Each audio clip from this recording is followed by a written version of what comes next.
Togo quand le riz japonais des pauvres n'est plus pour les pauvres le temps déroule, peinard, son almanach de souffrance, d'une puanteur toxique, comme du jus pourri qui suinte d'un sac poubelle. Les gens de profil modeste suffoquent puis, s'éteignent, en grand nombre. Nous sommes au pays du grand ayatollah des crimes d'État, des meurtres gratuits. Sous lui, beaucoup ont péri, sans coup férir, par balle ou de faim, leur sort couvert par un silence résigné, par l'épouvantail du geôle. La plupart, avant de tendre l'ultime souffle de vie à leur créateur, sont défigurés jusque dans l'âme, déchus de toute fierté, réprouvés, condamnés aux peines de l'enfer. Le mal est grand, le supplice lourd. Cette peau de chagrin qui sert de pays à 8 millions d'âmes, chaque jour, pourrit, sans répit salvateur, du haut vers le bas, se désintègre à plusieurs endroits, emportant tout dans sa lourde dégringolade. Il s'agit de la terre des damnés, des morts ambulants. On croirait la typique pays sous l'emprise d'un karma cruel,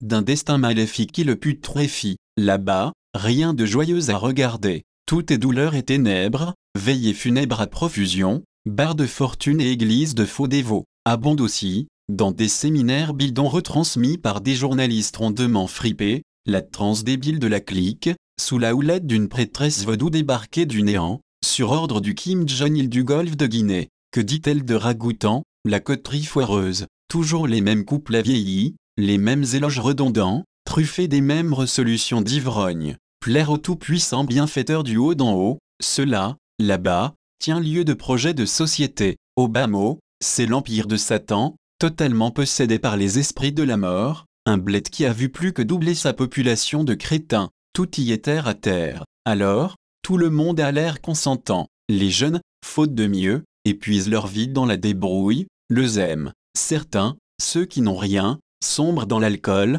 le frelaté, juste de quoi dévier les soucis qui mènent à la corde du suicide. Le schéma est ahurissant, tête de cuvée Laurent Perrier pour le clan dominateur, ses sbires et adjacents, la corde du désespoir pour les sujets misérables. Au milieu des deux extrêmes, une horde de profiteurs de tout acabit, libanais, chinois, français, pakistanais, indiens. Le pays en question est un désert de génie, telle une colonie qui refuse de s'émanciper, vendue au rabais, aux premiers enchérisseurs, blancs, noirs et jaunes. Un bled médiocre qui se dresse contre la marche du temps, ses valeurs tordues en brèche, ses cerveaux chassés jusque dans leurs murs porteurs. Naturellement, la gouvernance s'identifie à un plan qui cache à peine Machiavel, un plan macabre. La règle, qui ne dit pas son nom, se dévoile aisément, tant que le peuple galère, le pouvoir est sauf et échappe à toute atteinte. Tous les projets sont fanfaronnades et bourrages, des éléphants blancs colossaux,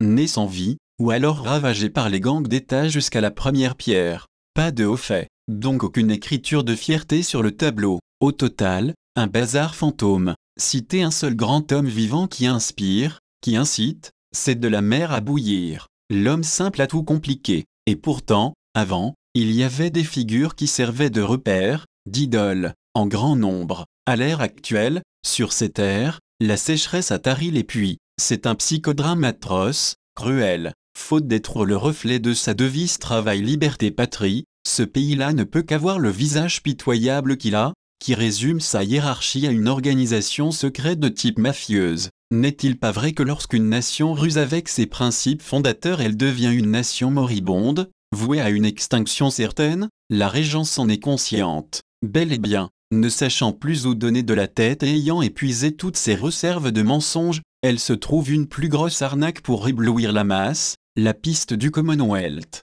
La conférence islamique ne répondant plus aux naïves attentes, ou ne payant plus. Quel errement, quelle vadrouille, que lui faut-il faire pour quitter l'ornière, ce pays? Il doit parler avec lui-même, un soliloque à tome unique, la patrie, sans aucune marge d'erreur. Seuls ces états généraux de l'État constituent la solution, l'unique. Toute chose qui se fera sans ce rendez-vous de la Renaissance aboutira au même désastre. Aussi le pays continuera-t-il à se mordre la queue et ses fils et filles, à se mordre le nez. Jusqu'à quand? Grande inconnue. Ce qu'on peut dire sans être l'américain Billy Graham ou, plus loin, le français Michel Nostradamus, c'est que la tragédie du pays en question a trop duré pour que la fin soit sans tumulte. Le citoyen ordinaire, épuisé, ruiné, n'a d'énergie que pour dire Maouilaoué. Quelle fatalité! Voilà ce qu'est devenu le dit pays, le Togo, dont la souveraineté a été acquise de haute lutte avec d'immenses espoirs pour ses enfants.